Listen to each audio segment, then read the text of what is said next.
El capitán Jake Morrison se frotó los ojos cansados y miró el reloj de su escritorio. Eran las 3 de la madrugada, hora de la nave. Llevaba 18 horas despiertas, pero no podía dormir. Algo se sentía mal esa noche en Cerberus Alpha, el puesto de escucha más lejano de la humanidad en el espacio. La estación flotaba silenciosamente en el límite del sistema solar, mucho más allá de la fría órbita de Plutón. Sus enormes antenas y sensores apuntaban hacia la oscuridad infinita. Siempre escuchando, siempre observando. Durante 20 años, Jake había comandado este solitario puesto de avanzada en busca de señales de vida entre las estrellas. Hasta ahora, no habían encontrado nada más que un silencio vacío. «Capitana, debería descansar un poco», dijo Lisa Grant. Al entrar al centro de mando, la joven oficial de comunicaciones llevaba 2 tazas de café. El vapor salía de ambas. Llevaba el pelo rubio recogido en una coleta pulcra y se le marcaban ojeras bajo los ojos verdes. Llevaba semanas trabajando en el turno de noche. «No puedo dormir», respondió Jake, tomando el café con gratitud. «Algo me molesta. Los sensores han estado actuando de forma extraña toda la semana. Pequeños fallos. Nada grave, pero...» Lisa asintió y se sentó en su puesto. Una serie de ordenadores la rodeaban. Su pantalla mostraba patrones de ondas y flujos de datos de toda la galaxia. «Lo sé. ¿A qué te refieres? El ruido de fondo ha sido diferente últimamente. Más organizado». De alguna manera, Jake estaba a punto de responder cuando una alarma sonó suavemente. Ambos oficiales se giraron para mirar las pantallas de Lisa. Una nueva señal parecía débil pero constante, procedente de la constelación de Lira. «Qué extraño», dijo Lisa inclinándose hacia adelante. Sus dedos bailaron sobre el teclado, ajustando los filtros y amplificando la señal. «Esto no es radiación cósmica natural. Es demasiado regular, demasiado estructurada». Paul Henderson entró al centro de mando, atraído por la suave alarma. El científico, alto y delgado, era el mayor experto de la humanidad en lenguas extraterrestres, aunque nunca había estudiado una lengua extraterrestre real. Su cabello gris estaba revuelto por dormir y llevaba un suéter viejo sobre el pijama. «¿Qué tenemos?» Se acomodó en una silla. Junto a la estación de trabajo de Lisa, una señal del sistema Kepler 442. Lisa respondió: «Está a unos 1200 años luz de distancia. La señal se repite cada 4 minutos y 42 segundos. Mira este patrón». Puso la señal en la pantalla principal. Aparecieron una serie de pulsos, algunos largos, otros cortos, pero definitivamente seguían un patrón. Jake la observó fijamente. Su corazón empezó a latir más rápido. Después de 20 años escuchando el espacio vacío, parecía real. «¿Es artificial?», Jake preguntó en voz baja. Lisa analizó la señal a través de varios programas informáticos, buscando causas naturales, erupciones solares, púlsares giratorios, fluctuaciones del campo magnético. Todo ello podría crear señales regulares. Pero después de 1 hora de pruebas, negó con la cabeza. Ningún fenómeno natural podría crear este patrón. Esta señal fue emitida por alguien o algo con inteligencia. Paul ya estaba trabajando en su propia computadora, intentando decodificar el mensaje. «El principio parece matemáticas», dijo. «Números primos, luego la secuencia de Fibonacci. Esa es una forma clásica de mostrar inteligencia a otras especies». Pero después de eso, frunció el ceño. Se volvió más complejo durante las siguientes 6 horas. Los 3 humanos trabajaron sin parar. Jake llamó al resto de su pequeña tripulación, pero mantuvo el descubrimiento en secreto del Comando Tierra. Todavía no, necesitaban estar seguros. La señal continuó repitiéndose, sin cambiar, sin detenerse. Paul llenó página tras página con notas, probando diferentes enfoques para decodificar el mensaje. Lisa analizó cada detalle de la transmisión, mapeando su fuente y midiendo su potencia. «Definitivamente proviene del 4º planeta del sistema Kepler 442. Lisa informó: «La potencia de salida es enorme. Quienquiera que la haya enviado, esto está usando la energía de una pequeña estrella para transmitirlo. Quieren que alguien lo escuche», murmuró Jake el segundo día. Paul hizo el primer avance. «La secuencia matemática no solo muestra inteligencia», dijo emocionado. «Es una clave, una guía para entender el resto del mensaje». «Mira», señaló la pantalla de su computadora. «Después de las matemáticas, obtenemos mapas estelares. Estas son coordenadas que indican su ubicación y la de varios otros sistemas estelares. Jake se inclinó sobre el hombro de Paul. Estudiando los datos, ¿cuáles son estas otras ubicaciones? Aún no estoy seguro, pero creo que podrían ser otros mundos habitados. El mensaje parece estar dándonos un mapa del espacio local. Al tercer día, los ojos de Paul estaban rojos de cansancio, pero se negaba a descansar. Estoy cerca, seguía diciendo. Tan cerca. Luego, a las 2:15 de la mañana del cuarto día, lo logró. ¡Oh, Dios!, susurró Paul mirando la pantalla. Su rostro palideció. Jake, Lisa, necesitas ver esto. El mensaje que apareció en la pantalla principal era simple pero aterrador. Nos estamos muriendo, están consumiendo mundos, por favor, ayuda. Siguen las coordenadas, ya no podemos correr, el tiempo es corto, ellos. Vengan por nosotros pronto, por favor, a cualquiera que reciba esto, le rogamos que nos ayude, somos los últimos del velo, Tera, nuestros hijos se esconden en cuevas profundas mientras nuestro mundo arde arriba, se lo comen todo, nuestras ciudades, nuestros bosques, nuestro propio suelo, nada puede detenerlos, pero quizás alguien más pueda enviar este mensaje a todas partes, esperando que alguien responda. Por favor, ayúdennos. No queremos morir olvidados. El centro de mando se quedó en silencio. Jake sintió que sus manos temblaban al leer el mensaje de nuevo. Primer contacto con una especie alienígena. Era un grito de auxilio de los moribundos. ¿Cuánto tiempo lleva transmitiendo esto? Jake preguntó en voz baja. Lisa revisó sus cálculos. Basándose en la distancia y el retraso a la velocidad de la luz, enviaron esto hace unos 1200 años. Estamos viendo su pasado. ¿Siguen vivos?, se preguntó Paul.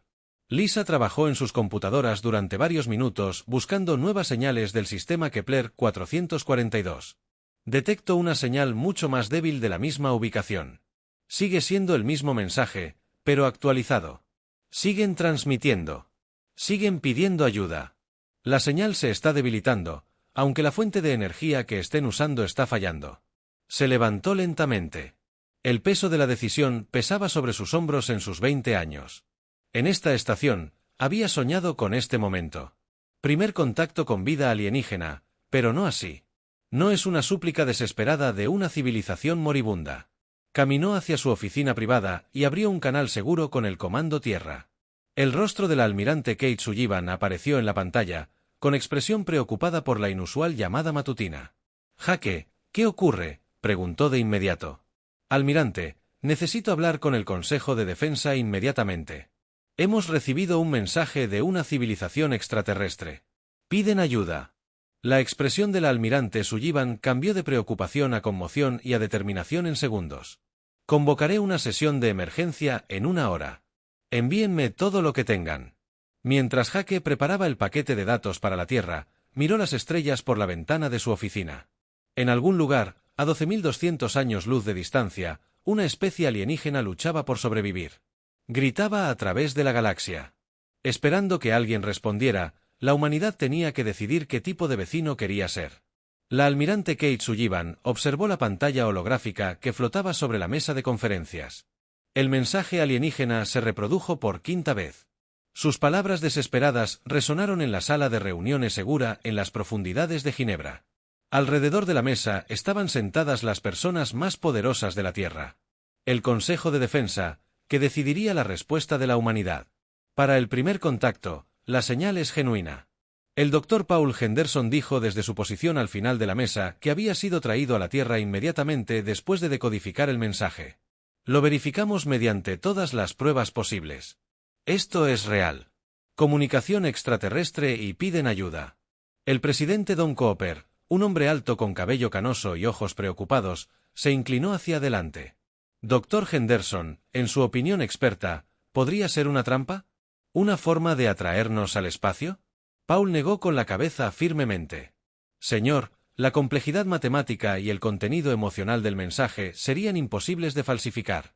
Estos seres están genuinamente aterrorizados y desesperados. Se enfrentan a la extinción. El general Alex Thompson, comandante de todas las fuerzas terrestres de la Tierra, habló. Incluso si el mensaje es real, no sabemos contra qué estaríamos luchando. Estos devoradores destruyeron una civilización entera. ¿Qué nos hace pensar que podemos hacerlo mejor? El almirante Sullivan activó otra pantalla porque no somos como otras especies. General, nuestra doctrina militar se basa en un principio simple: fuerza abrumadora aplicada rápidamente y sin piedad. Todas las demás especies que podamos imaginar probablemente evolucionaron. Como animales de presa, no lo hicimos. La sala se quedó en silencio al comprender las implicaciones.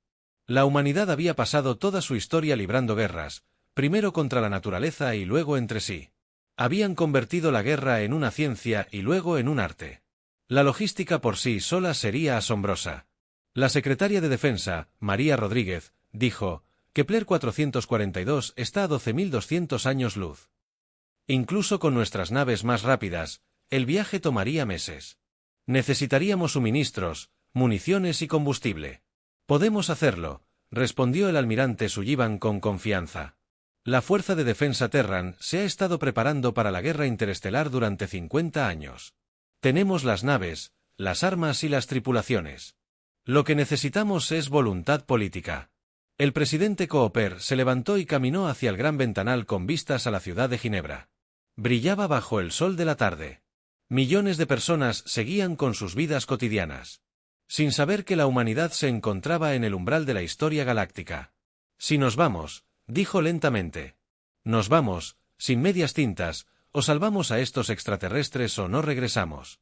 La pregunta es: ¿estamos listos para convertirnos en una potencia militar? El debate en la galaxia continuó. Durante 6 horas, algunos miembros del Consejo abogaron por la cautela, sugiriendo enviar primero una pequeña flota de exploración. Otros querían ignorar el mensaje por completo, temiendo que revelara la ubicación de la Tierra a fuerzas hostiles. Sin embargo, el almirante Sullivan y el general Thompson presionaron con fuerza para una acción militar inmediata. Finalmente, el presidente Cooper pidió una votación. Todos a favor de la operación Línea de Vida, una intervención militar completa para ayudar a Baltara contra los devoradores. La votación fue reñida, 8 a favor, 6 en contra, pero fue suficiente en cuestión de horas. Todas las bases militares de la Tierra.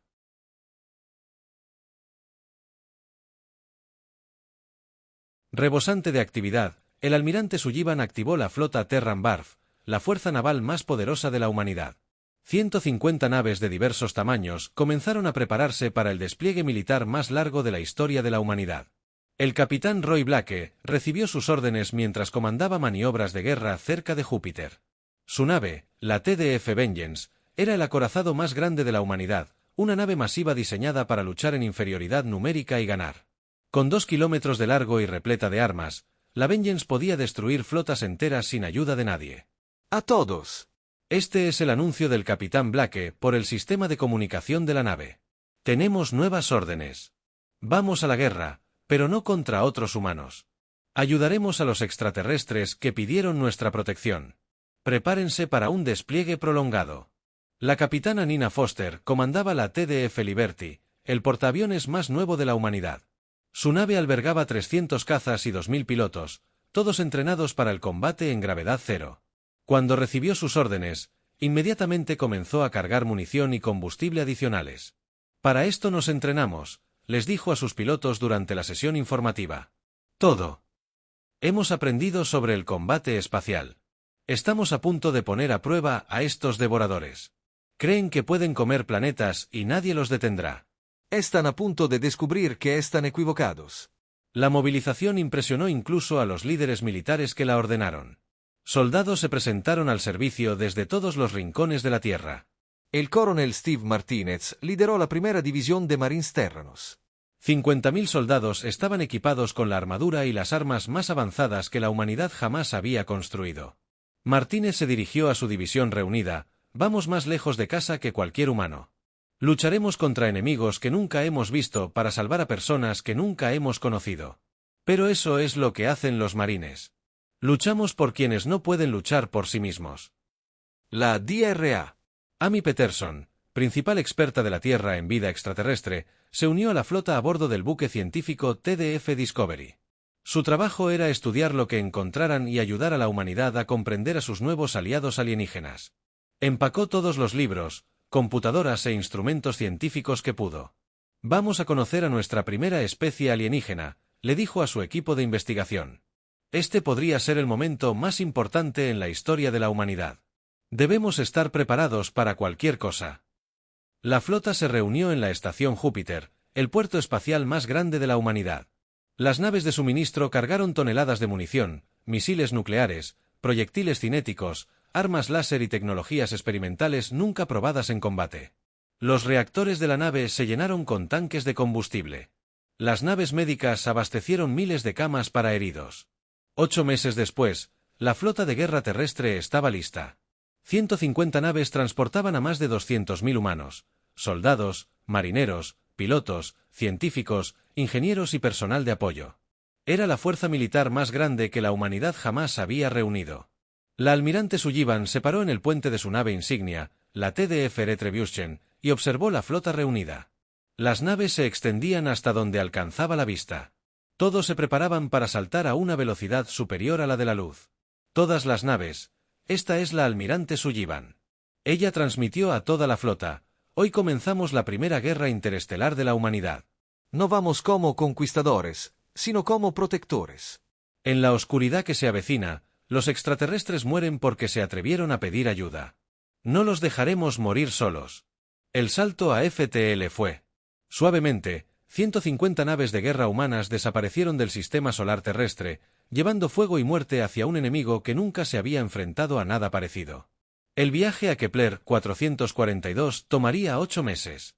Durante ese tiempo, las tripulaciones entrenaron constantemente, preparándose para la batalla contra un enemigo desconocido. Estudiaron los mensajes alienígenas y aprendieron todo lo posible sobre los devoradores y sus tácticas. Con el paso de los meses, los mensajes del Velo Tora se debilitaron y desesperaron. Su mundo moría. Su gente se escondía en búnkeres profundos mientras monstruos devoraban su planeta sobre ellos. Pero ahora llegaba la ayuda. La flota de guerra de la humanidad traía fuego para expulsar la oscuridad. La flota de guerra terrestre abandonó el sistema Kepler 442. Viajando más rápido que la luz, lo que encontraron dejó boquiabiertos incluso a los soldados más curtidos. El capitán Roy Blake se encontraba en el puente del TDF Vengeance, mirando la pantalla principal. Donde debería haber 5 planetas orbitando una estrella amarilla, solo 2 permanecieron intactos. 3 planetas habían sido completamente destruidos. Campos brillantes de escombros que se extendían a lo largo de millones de kilómetros de espacio. «Dios mío», susurró la teniente comandante Sarah Kim, la oficial científica de la nave. ¿Qué pudo haberle hecho esto a mundos enteros? La voz del almirante Sullivan resonó en el sistema de comunicación desde su nave insignia. Todas las naves mantuvieron sus posiciones defensivas. Comience los escaneos de largo alcance de los planetas restantes. Quiero saber qué pasó aquí. La flota se desplegó por el sistema, con sensores activos y armas listas. Lo que descubrieron pintó una imagen de destrucción sistemática que dejó helado a todo ser humano que la vio.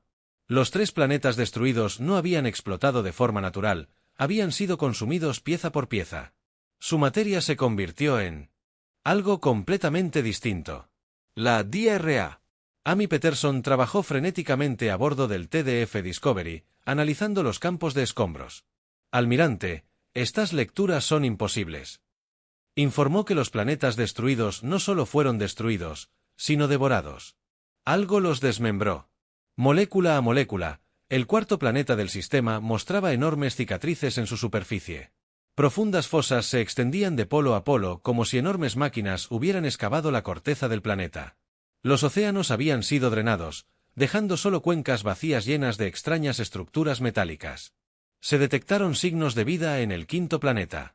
La capitana Nina Foster, del TDF Liberty, informó que no está, pero definitivamente allí. Quienquiera que quede de la población está bajo tierra. El almirante Sullivan tomó la decisión de acercarse con cuidado. La flota se adentró, lista para atacar en cualquier momento. A medida que se acercaban al 5.º planeta, pudieron ver la devastación con mayor claridad. Las ciudades yacían en ruinas, los bosques habían sido despojados por osos y los océanos, una vez azules, se habían vuelto negros con algún tipo de residuo industrial. «¡Ahí!», dijo Blake señalando su pantalla.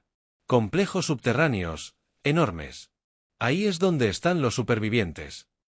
Se ocultan». El protocolo de primer contacto se había planeado durante años, pero nadie esperaba que sucediera así. El almirante Sullivan envió una pequeña nave diplomática al planeta, transmitiendo secuencias matemáticas e intenciones pacíficas en docenas de idiomas. La respuesta llegó rápidamente. Un complejo patrón de luces y sonidos que las computadoras del Dr. Peterson comenzaron a traducir de inmediato. En cuestión de horas, habían establecido una comunicación básica con los seres que se hacían llamar Bell o Tara. El primer alienígena que Jake Morrison y su equipo habían visto apareció en la pantalla principal del TDF Retribution. El Bell o Tara era alto y elegante, con 4 brazos y grandes ojos inteligentes que parecían albergar una profunda tristeza. Su piel era de un azul pálido y patrones de luz se movían por su superficie mientras hablaba. «Soy el primer orador», dijo el alienígena Ethan a través del sistema de traducción. «Nosotros, no esperábamos que nadie respondiera a nuestra llamada. Pensamos que moriríamos solos», dijo el almirante Sullivan. Soy la almirante Kate Sullivan de la Fuerza de Defensa Terrana. Recibimos su mensaje y vinimos a ayudar. ¿Qué sucedió aquí? Patrón de luz de Ethan. Cambió a lo que las computadoras tradujeron como profundo dolor. Los devoradores vinieron. Siempre vienen. Han estado consumiendo mundos en esta parte de la galaxia durante más de 1000 años. Somos los últimos supervivientes de 47 civilizaciones diferentes. Los extraterrestres les mostraron grabaciones que enfermaron a los soldados más duros. Los devoradores no eran seres vivos en ningún sentido que los humanos pudieran entender. Eran máquinas, pero máquinas capaces de pensar y adaptarse. Sus naves eran formas geométricas que cambiaban constantemente de forma y se movían por el espacio como metal viviente. Comienzan con la vida. Ethan explicó todo: plantas, animales, seres inteligentes. Convierten la materia viva en más de sí mismos. Luego consumen los océanos, la atmósfera, las mismas rocas. Al final, no queda nada más que espacio vacío. Y su flota ha crecido. El capitán Blake estudió las grabaciones cuidadosamente. ¿Cómo luchan? ¿Cuáles son sus armas? No luchan, como podrán entender. Ethan respondió: simplemente consumen sus naves, comen armas de energía, absorben explosiones y se fortalecen con cada ataque. Ninguna especie los ha derrotado jamás. Lo mejor que podemos hacer es correr, e incluso entonces, suelen atraparnos. El Dr. Peterson se inclinó hacia adelante. ¿Cuántos mundos han destruido? Las luces de Eton se han atenuado casi por completo. Miles, quizás decenas de miles, han estado cruzando la galaxia durante milenios, dejando solo muerte tras ellos. Mi gente una vez gobernó 17 mundos, ahora somos 3 millones de sobrevivientes escondidos en cuevas esperando la muerte. ¿Dónde están ahora?, preguntó el almirante Sullivan. Vienen. Aquí, nuestros sensores de largo alcance detectaron su flota hace 5 días. Llegarán pronto, quizás en la semana que estimamos. Su fuerza supera las 2000 naves. La flota humana constaba de 150 naves. Las probabilidades eran de más de 10-1 en su contra al enfrentarse a un enemigo que nunca había sido derrotado en 1000 años de conquista. El almirante capitán Foster dijo en voz baja: podríamos evacuar a los supervivientes, sacarlos de aquí antes de que lleguen los devoradores. Ethan escuchó y negó con la cabeza con tristeza. No hay a dónde correr. Seguirán cualquier nave que salga. Nos rastrearán con el tiempo. Eso es lo que hacen. El almirante Sullivan guardó silencio durante un largo rato, estudiando las pantallas tácticas. 2000 naves enemigas contra 150 naves humanas. Un enemigo que nunca había sido derrotado, enfrentándose a una especie que nunca había luchado en el espacio. El primer orador, Ethan. Ella dijo finalmente: ¿cuántos de los suyos hay ahí abajo? 3 millones de supervivientes de todos los mundos que destruyeron. Somos todo lo que queda de nuestro. Civilizaciones.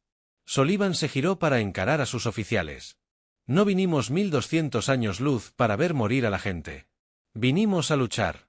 Ella activó el sistema de comunicación de la flota. Todas las naves. Aquí el almirante Sullivan. 5 días para prepararse para la batalla más grande de la historia humana. Historia. El enemigo nos supera en número. 13-1. Nunca han sido derrotados, pero tampoco han luchado contra humanos. El capitán Blake sonrió con tristeza. ¿Cuáles son sus órdenes, almirante? Vamos a mostrarles a estos devoradores qué sucede cuando amenazan a personas inocentes. Les enseñaremos que algunas especies contraatacan en las profundidades del planeta. Ethan observó cómo las naves humanas tomaban posiciones defensivas alrededor de su mundo. Por primera vez en años, sintió algo que casi había olvidado. Espero que estos humanos hablaran de luchar contra los devoradores como si la victoria fuera posible. Quizás estos extraños alienígenas de toda la galaxia demostraran ser diferentes a todos los demás. Quizás ellos serían los que finalmente se enfrentarían al hambre interminable que había consumido tantos mundos. Los devoradores venían trayendo muerte y destrucción como lo habían hecho durante 1000 años. Pero ahora se enfrentarían a algo que nunca antes habían encontrado. La humanidad en guerra. Los devoradores llegaron exactamente cuando el primer orador, Ethan, había predicho que su flota se desplomaría. Viaja más rápido que la luz, como una nube oscura que bloquea las estrellas. 2000 naves de formas geométricas imposibles llenaban el espacio alrededor del sistema Kepler 442, cada una más grande que la nave más grande de la humanidad. El capitán Roy Blake, de pie en el puente de la TDF Vengeance, observaba cómo se acercaba la flota enemiga. En sus pantallas, las naves devoradoras se movían como nunca antes. Fluían por el espacio como metal líquido, cambiando de forma constantemente y creciendo al absorber polvo cósmico y escombros. El almirante informó que ni siquiera nos reconocen. La oficial de comunicaciones Lisa Grant, quien había sido transferida a la nave insignia para la batalla, se dirigen directamente hacia el planeta como si no existiéramos. El almirante Sullivan estudió la pantalla táctica. La flota humana parecía diminuta comparada con la enorme fuerza devoradora que se acercaba, pero ella había pasado 40 años en el ejército y sabía algo sobre luchar contra todo pronóstico. Abrió un canal con la nave líder. Ordenó al almirante: «Ni siquiera sabemos si pueden entendernos», dijo el capitán Foster de la TDF Liberty. «Lo entenderé», respondió Sullivan con gravedad. «Todas las naves». Aquí la almirante Kate Sullivan de la Fuerza de Defensa Terran. Se les ordena retirarse del sistema inmediatamente o atenerse a las consecuencias. La respuesta fue rápida. Un rayo de energía pura salió disparado de la nave devoradora más grande, impactando contra la TDF Vengeance. La tripulación se preparó para la destrucción, pero los escudos de la nave se mantuvieron firmes. La energía que debería haberlos destruido por completo fue absorbida y dispersada. El capitán Blake miró con asombro sus informes de daños. «Sin daños, almirante. Su arma ni siquiera raspó nuestra armadura». Sullivan sonrió fríamente. «Eso es porque nunca han luchado contra nadie que construya naves para recibir castigo. Todas las naves tienen armas gratis. Muéstrenles lo que los humanos hacen con los abusadores». Lo que sucedió después sería recordado en toda la galaxia durante miles de años. En lugar de retirarse o tomar posiciones defensivas, la flota humana cargó directamente hacia la formación devoradora. 50 naves contra 2000, corriendo hacia una muerte casi segura. Sin dudarlo, la TDF Vengeance disparó primero. Sus cañones principales lanzaron proyectiles del tamaño de pequeños edificios a casi la velocidad de la luz. Las naves devoradoras. Diseñados para absorber energía, las armas no tenían defensa contra materia sólida que se movía a velocidades tan increíbles. El primer proyectil atravesó 3 naves enemigas antes de explotar con un impacto directo. Gritó el oficial de armas de Blake. Sus alas no pueden adaptarse a las armas cinéticas. Cruzar la flota humana. Los capitanes llegaron a la misma conclusión. Las armas de energía eran inútiles contra los devoradores, pero la humanidad había traído muchas alternativas: misiles nucleares, con el poder de arrasar una ciudad. Cuando impactaron contra las naves devoradoras, los resultados fueron devastadores. El capitán Foster lanzó oleada tras oleada de cazas desde la Fuerza de Autodefensa Liberty. Sus pilotos volaron sus pequeñas naves con una habilidad que asombró incluso a sus aliados, los Velo Terra, que observaban desde sus refugios subterráneos. Nunca habían visto un combate espacial humano. Los cazas se movían en 3 dimensiones, usando el impulso y la gravedad de maneras que confundían a los sistemas de puntería de los devoradores. «Están intentando adaptarlos», informó el Dr. Peterson, de la Fuerza de Autodefensa Discovery, que las naves devoradoras están cambiando la estructura de sus alas para contrarrestar nuestros ataques. «Entonces nos adaptaremos más rápido», respondió el almirante Sullivan. «Todas las naves cambian a proyectiles explosivos. ¿Quieren jugar? Les mostraremos cómo juegan los humanos». La batalla rugió por todo el sistema. Las naves humanas se lanzaban. Entre las naves devoradoras más grandes como avispas furiosas, atacando con fuerza y alejándose. Antes de que el enemigo pudiera responder. Cada vez que los devoradores se adaptaban a un tipo de ataque, los humanos cambiaban a otro. El coronel Esteve Martínez lideró el primer abordaje en la historia galáctica. Sus marines se lanzaron desde naves de asalto con trajes blindados. A través del agujero de una nave devoradora con antorchas de plasma en su interior, encontraron pasillos llenos de maquinaria que se creía que estaba vivo. Es como si toda la nave fuera una gran computadora, informó Martínez por radio. Encuentren los centros de control y coloquen las cargas. Les enseñaremos lo que sucede dentro de sus propias naves. Los marines se abrieron paso a través de pasillos que intentaban cerrarse a su alrededor y habitaciones llenas de gas venenoso. Pero la infantería humana había sido entrenada para todos los entornos imaginables. Usaron explosivos, lanzallamas y una determinación absoluta para destruir los nodos de inteligencia que controlaban cada nave. Mientras la batalla continuaba, ocurrió algo inesperado. La flota devoradora comenzó a mostrar signos de confusión. Las naves chocaron entre sí. Las armas dispararon al vacío y su perfecta coordinación se rompió. Tienen problemas para adaptarse a nuestras tácticas, informó Blake. Cada vez que se ajustan para contrarrestar un ataque, les atacamos con algo completamente diferente. Amil Sullivan se dio cuenta de lo que estaba sucediendo. Son una inteligencia colectiva.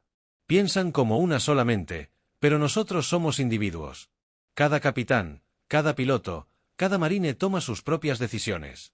No pueden predecir lo que haremos porque no nos conocemos a nosotros mismos. La marea de la batalla comenzó a cambiar. Naves humanas que deberían haber sido destruidas siguieron luchando. Sus tripulaciones encontraron nuevas formas de dañar al enemigo. Cuando las armas convencionales fallaron, embistieron a las naves devoradoras a toda velocidad. Cuando la munición se agotó, usaron los agujeros de sus naves como armas. La teniente comandante Sarah Kim dirigía la batalla desde el Centro Táctico de la Fuerza de Defensa de Transición, TDF. Vengeance observaba los movimientos de la flota enemiga con creciente entusiasmo. Almirante, se están retirando. Los devoradores se están retirando, pero el almirante Sullivan no se conformó con ahuyentarlos. Todas las naves persiguen y destruyen. No los dejamos escapar para consumir otros mundos. Hoy esto termina. La flota humana persiguió a los devoradores por todo el sistema, cazándolos uno a uno. Naves que habían conquistado civilizaciones durante 1000 años se encontraron huyendo de un enemigo que no podían comprender ni derrotar. Capitán. Los cazas de Foster rodearon la nave devoradora más grande, la que había disparado primero contra el TDF Vengeance. Sus pilotos atacaron desde todas las direcciones a la vez, sus armas atravesando blindajes inéditos. Esto es por cada mundo que destruyeron, dijo Foster mientras asestaba personalmente el golpe mortal a la nave de mando cuando la batalla finalmente terminó. 18 horas después, la flota devoradora no era más que escombros dispersos flotando en el espacio. La flota humana había perdido solo 12 naves y menos de 3000 personas. Fue la victoria más unilateral de la historia militar. En lo profundo de sus refugios subterráneos, el Velotara apenas podía creer lo que sus sensores les decían. La fuerza imparable que había destruido su civilización había sido completamente derrotada por estos extraños humanos que lucharon como ninguna otra especie en la galaxia. El primer portavoz Ethan envió un mensaje al almirante Sullivan: ¿cómo lo derrotaste cuando nadie más pudo? La respuesta de Sullivan fue simple: no somos como los demás. No sabemos cuándo rendirnos. 3 días después de la batalla, el primer orador, Ethan, se encontraba en la superficie de su mundo por primera vez en 20 años. El cielo seguía oscuro con humo y ceniza, pero los sonidos de la destrucción habían cesado. Los devoradores se habían ido, y de alguna manera imposible, su gente seguía viva a su alrededor. Otros Veltara emergieron de sus refugios subterráneos, parpadeando bajo la tenue luz del sol. Niños que nunca habían visto el cielo se apiñaron cerca de sus padres, asombrados por el espacio abierto que los cubría. Por primera vez en una generación, no tenían miedo. El almirante Sullivan se reunió con Ethan en lo que una vez fue la capital. Los edificios estaban en ruinas, pero los ingenieros humanos ya estaban trabajando para restaurar la energía y el agua. El coronel marino Esteve Martínez supervisó la distribución de alimentos y suministros médicos a los supervivientes. Su gente luchó como nunca antes, dijo Ethan. Sus patrones de luz mostraban profunda gratitud. Los devoradores consumieron 47 civilizaciones. Ninguna especie dañó sus naves, pero ustedes destruyeron toda su flota. Sullivan asintió modestamente. Teníamos buenas razones para luchar. Nadie debería enfrentarse a la extinción solo. La DRA. Amy Peterson trabajó incansablemente con los científicos de Val Thor, estudiando los restos de la tecnología devoradora. Lo que descubrieron les sorprendió. Las máquinas de ambas especies eran más avanzadas de lo que nadie imaginaba, pero tenían una debilidad crítica. Estaban diseñadas para combatir armas de energía y oponentes vivos. Peterson le explicó al almirante Sullivan: todas las demás especies de la galaxia evolucionaron como herbívoros o criaturas pacíficas. Usaban escudos de energía, armas de plasma y tácticas defensivas. Los devoradores se adaptaron para contrarrestar todo eso, pero no armas cinéticas ni tácticas agresivas. Sullivan concluyó con la misma precisión: somos la primera especie depredadora que encontraron. La primera especie que lucha para matar en lugar de simplemente defenderse. No tenían programación para lidiar con esa noticia de la victoria de la humanidad que se extendió por toda la galaxia. Laxi, más rápido que la luz, se encontraba en mundos distantes. Especies que se habían ocultado atemorizadas durante siglos. De repente, sintieron esperanza por primera vez. Los imparables devoradores habían sido detenidos. El capitán Jake Morrison, aún en su puesto de escucha en Cerberus Alpha, se encontraba más ocupado que nunca. Su red de comunicación, diseñada para escuchar señales alienígenas, recibía docenas de mensajes a diario. Una especie tras otra, se acercaban a la humanidad pidiendo ayuda, ofreciendo intercambios o simplemente queriendo conocer a los seres que habían derrotado a la mayor amenaza de la galaxia. Admirador, necesita ver esto, informó Morrison durante su llamada diaria al comando terrestre. Estamos recibiendo solicitudes de asistencia militar de 17 sistemas estelares diferentes. Aparentemente, los devoradores no eran la única amenaza. El mensaje provenía de una especie llamada Kéfir, que vivía en el sistema Vega. Su mundo estaba siendo atacado por piratas mecánicos que usaban tecnología similar a la de los devoradores. Otro mensaje provenía de los Zeprans de Próxima Centauri, que se habían enfrentado a la invasión de un imperio guerrero llamado Hegemony. Presidente Don Cooper convocó otra sesión de emergencia del Consejo de Defensa. La pantalla holográfica mostraba no solo la Tierra, sino docenas de sistemas estelares donde se solicitaba la intervención humana. Hemos abierto una puerta que no podemos cerrar, dijo Cooper en voz baja. La galaxia sabe de nosotros, ahora saben de lo que somos capaces. El general Alex Thompson estudió los informes tácticos. Señor. Podríamos estar ante décadas de guerra continua. Cada especie que ha sido intimidada o amenazada pide protección humana. La almirante Sullivan se recostó en su silla. Tal vez eso no sea tan malo. Durante 1000 años, los fuertes han rezado por los débiles. Tal vez sea hora de que alguien iguale las probabilidades. El debate fue más corto esta vez. Los líderes de la Tierra habían visto lo que sucedía cuando la humanidad respondía a una llamada de ayuda. Habían visto civilizaciones enteras salvarse de la extinción y habían visto a soldados humanos demostrar su valía contra todo pronóstico. Establecimos la Alianza de Defensa Galáctica. El presidente Cooper anunció: cualquier especie que pida protección contra agresores la recibe, pero contribuyen a la defensa común según sus capacidades. Meses después, se estableció la primera base naval humana permanente en el sistema Kepler 442. El TDF Vengeance y un escuadrón de destructores permanecieron para proteger a Beltara, que se recuperaba, mientras los equipos de construcción construían instalaciones que pudieran dar servicio a la creciente flota humana. El capitán Roy Blake fue ascendido a comodoro y puesto al mando de la nueva base. Es extraño, le dijo al almirante Sullivan durante una de sus visitas hace 6 meses. Éramos los nuevos en una galaxia de la que no sabíamos nada. Ahora somos los protectores a los que todos llaman cuando surgen problemas. El Veloter demostró ser valiosos aliados. Su avanzada tecnología de sensores, combinada con armas y tácticas humanas, creó sistemas defensivos, diferentes a todo lo que la galaxia había visto jamás. Otras especies comenzaron a solicitar unirse a la alianza, ofreciendo sus propias tecnologías y conocimientos únicos. El Dr. Peterson estableció el primer instituto de investigación de especies internas, donde científicos humanos y alienígenas trabajaron juntos para comprender las tecnologías que habían capturado de los devoradores. Lo que aprendieron revolucionó tanto la guerra como el desarrollo pacífico en docenas de mundos, pero el mayor cambio se produjo en la forma en que la galaxia vio el conflicto durante milenios. Las especies más débiles simplemente habían aceptado que los fuertes los atacarían. Ahora, por primera vez, alguien estaba dispuesto a luchar por quienes no podían hacerlo por sí mismos. Los andromedanos fueron los primeros en solicitar asesores militares humanos. Su galaxia se enfrentaba a su propia amenaza de tipo devorador y necesitaban aprender tácticas humanas. La capitana Nina Foster dirigió una misión de entrenamiento que enseñó a los pilotos alienígenas a luchar en 3 dimensiones y a pensar como depredadores en lugar de presas. Un año después de la primera batalla, el capitán Morrison recibió un mensaje que lo hizo sonreír.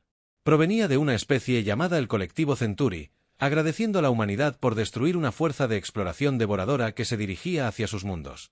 El almirante informó a Sullivan: recibimos el agradecimiento de especies que ni siquiera conocemos. Al parecer, algunas de las naves devoradoras que destruimos llevaban información sobre otros objetivos que salvamos, civilizaciones que ni siquiera sabíamos que existían. Sullivan miró las estrellas desde su oficina en la nueva estación Kepler. Las naves humanas patrullaban las rutas comerciales, protegiendo a las especies débiles de agresores y transmitieron el mensaje de que los acosadores ya no serían tolerados. ¿Sabes qué es lo más extraño? Ella dijo que, en su ayuda, vinimos aquí para salvar una civilización moribunda. En cambio, encontramos nuestro propósito en la galaxia. El informe final provino de la red de monitoreo del espacio profundo de la Tierra. La galaxia estaba cambiando. Especies que se habían escondido con miedo durante siglos estaban emergiendo, reconstruyéndose y trabajando juntas.